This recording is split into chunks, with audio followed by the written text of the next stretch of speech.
Hello, good evening, and welcome back. So, we all know the Bible's teachings on the LGBT community, mainly from Leviticus. For a man to lie with another man as if he were to lie with a woman, it is an abomination, to quote Leviticus.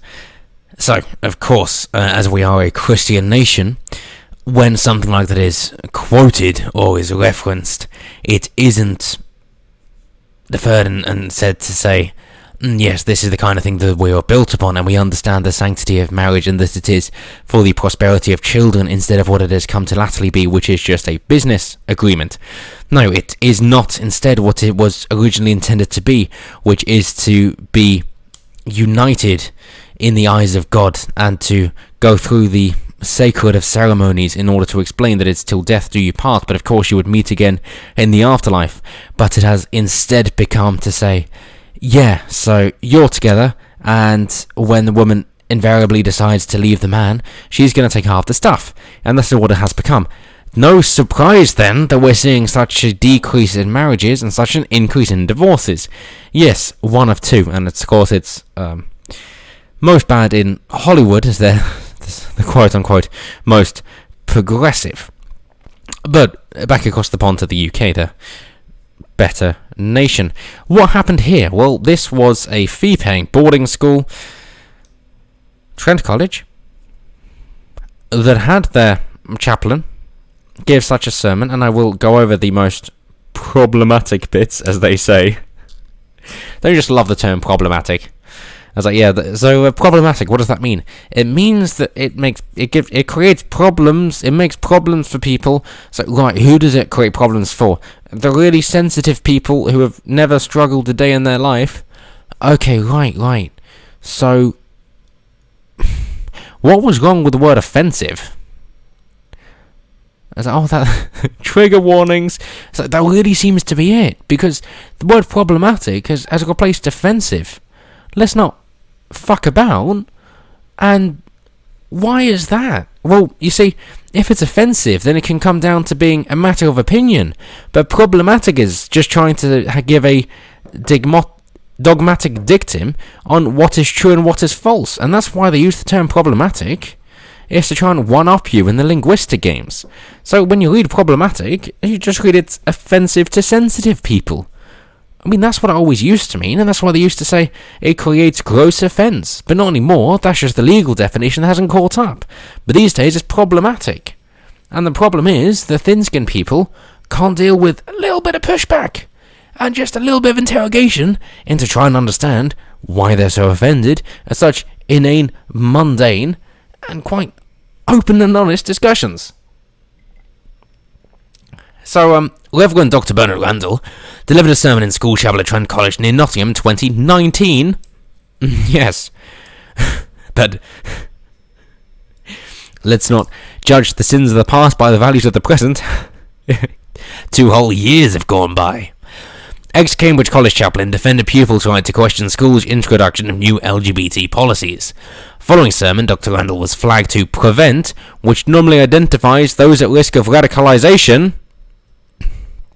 Police investigated the tip-off but advised school that he posed no counter-terrorism risk or risk of radicalisation. Yeah, I shit you not that a chaplain went, yeah, cool. So here are some Christian values. I'm doing a sermon. Hey, here's an idea. How's about I put some Christian values into my sermon? Sounds good. Just before I do this, can I just check what kind of religion dictates this country? Christianity, right? So just to double check. Sorry about that. Just like to be careful. In that case, what's the main Church of England? Oh, the Church of England. Oh, right. Okay. So England has its own church, headed by the Queen. Fantastic. Cool. So if I say things which, by definition, the national religion agrees with, it's going to be alright, yeah? Yeah, of course, yeah. So he did that, and lo and behold, no, it fucking wasn't. So what are the things that they would take offence to? The things that are mostly accurate, and his best points. So out of his sermon, by all means, read through it yourself if you wish. It's all right. He's got some good points and some exceedingly weak points. But the main good point, he's got it in 3, and it's highlighted here. So I will quote it verbatim, and then we'll get into it. So he says, "You are entitled, if you wish, to look at some of the claims made about gender identity and think that it is incoherent to say that, for example, gender is quite independent of any biological factor, but that a person's physiology should be changed to match his or her claimed gender. Or, incoherent to say that gender identity is both a matter of individual determination and social conditioning at the same time. Or, incoherent to make claims about being non-binary or gender fluid by both affirming and denying the gender stereotypes which exist in wider society." And, hey, hats off to him. All those are good points. He then gets into muddling it with Brexit as well, and to say, yeah, unlike Brexit, this isn't down to a vote. It's like, oh, really? Really? So the same-sex marriage and the mandate of the party that passed that, are you saying that wasn't a reason for their support? Yeah, it was. And if you're saying, oh no, that can't be the case because people vote for more things than that, I was like, okay, cool. After the Brexit referendum, when the Lib Dems were trying to say, no, we shouldn't uphold that, we should have a people's vote in the second one, and then of course the Conservatives smashed the shit out of that one, are you really trying to say, yeah, but it wasn't really about Brexit? No, of course not. Right. So if you've got such a defining issue, then it's about that. And if you've got such an issue where there was already so much support for anyway, and therefore it doesn't take much to get it voted across the line, then yeah, it's still voted in. A Vox Populi and all that. And I know. It's nice to imagine that the democracy actually does something, but bear in mind that democracy basically just means voice of the people, or will of the people. Vox Populi is, of course, voice of the people, but then you're using Latin instead of Greek. And democracy is, of course, democratic. It comes from the Greek, and that's why it can be argued that Hitler's National Socialism was also democratic, as it's the will of the people. It's very peculiar, but yeah, that is the etymological root of democracy. So yeah, it was democratic, depending on how that term has evolved over the ages. It's are you using the modern understanding, or which is voting, or are you using the etymological root, which is just will of the people? And how do you understand that? And then is voting accurate? But nonetheless, that's his weak point.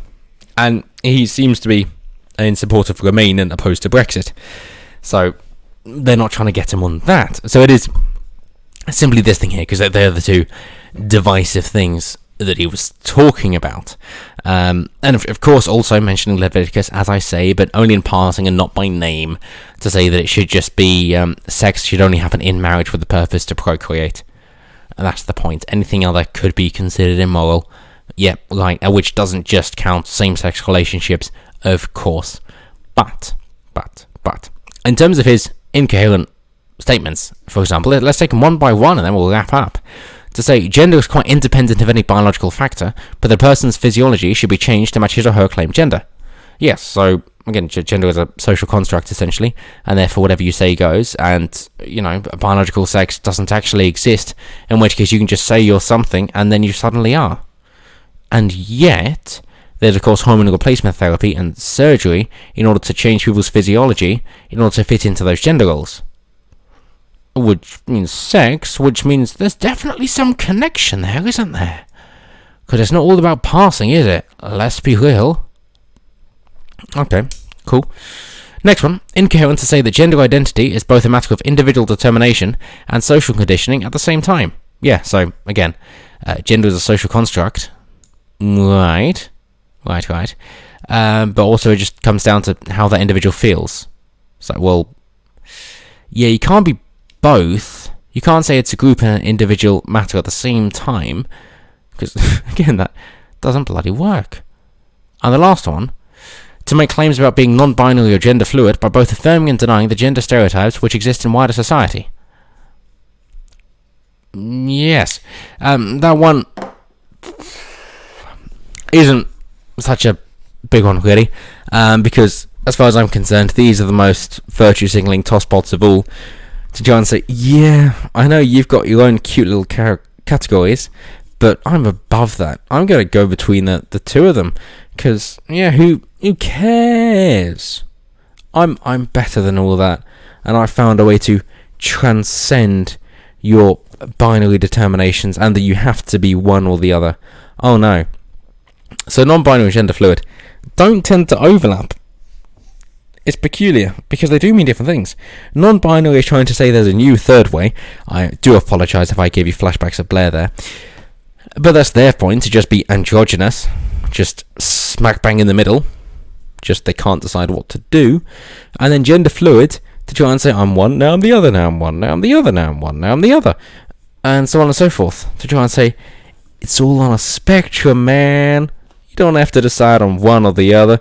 Just go from one to one. It's all good. It's radical. And that essentially seems to be what they believe. So all in all, definitely gender dysphoria going on here. All in all, should have been hugged more as a child. And maybe having a good male role model, they might actually understand what they're supposed to contribute in the world. And here's a radical thought. And I know that for quite a few people, this isn't going to be something that they're ready to hear.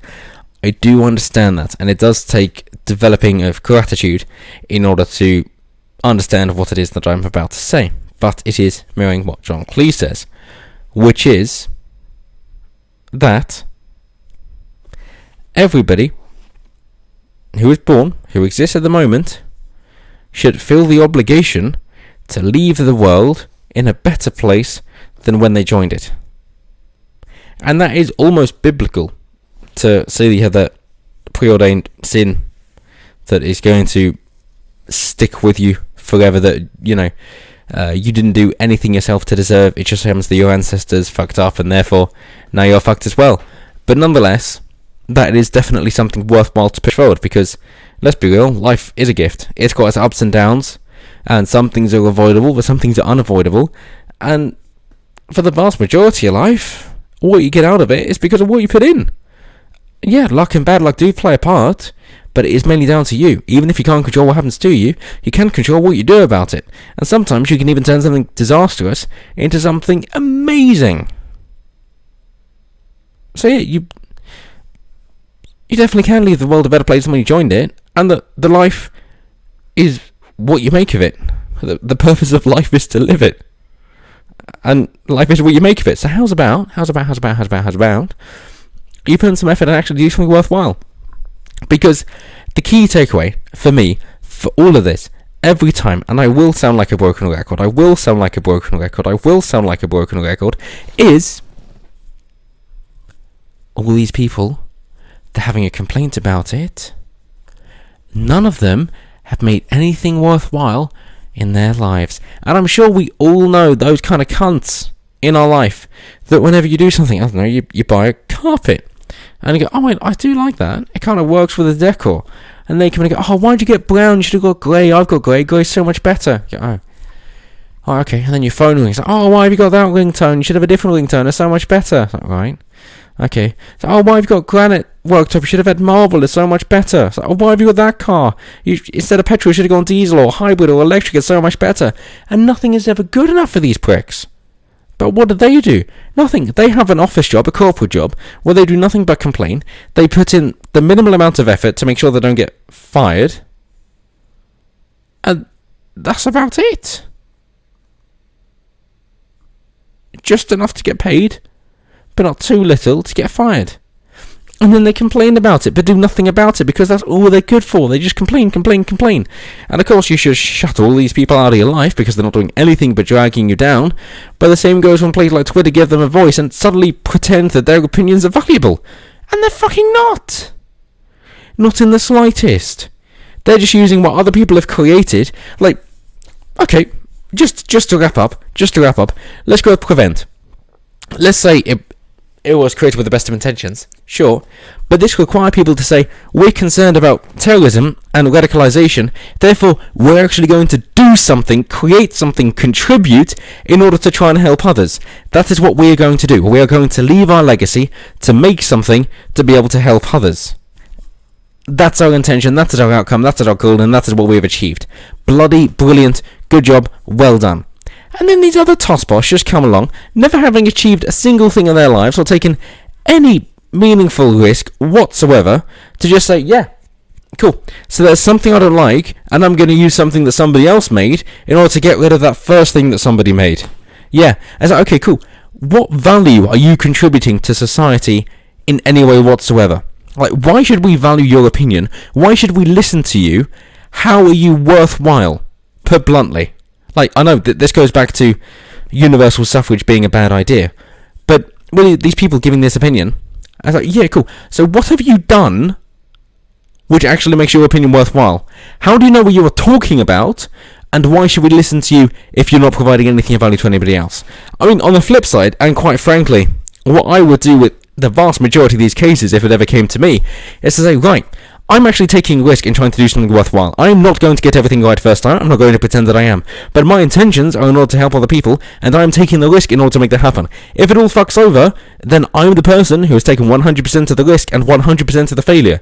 And perhaps, just maybe, slightly, hopefully, I've helped some people along the way. You, on the other hand, who have never achieved one goddamn worthwhile thing in your whole entire life, are trying to tear down something that is actually helping people. How do you live with yourself? Knowing that you do actually have worthwhile potential, if you are motivated enough to tear people down, you could channel that energy to do something worthwhile, and yet they fucking don't. And now they've reported a chaplain to an anti-terrorism unit. That's where it's got to. It's like, I do understand autism, but I don't think this is even autism. This is just vitriol. This is hatred. It's like, you can channel that. Frank Sinatra said that the best revenge is massive success. So how's it about you channel that to make something worthwhile? Jesus Christ. If you're good at analysing data, then maybe go through market analysis. That you could actually do something worthwhile. But, no, that's it for me. I'm not going to ask you a question this time. I just hope you got something out of it. So, as always, until next time, have a good one.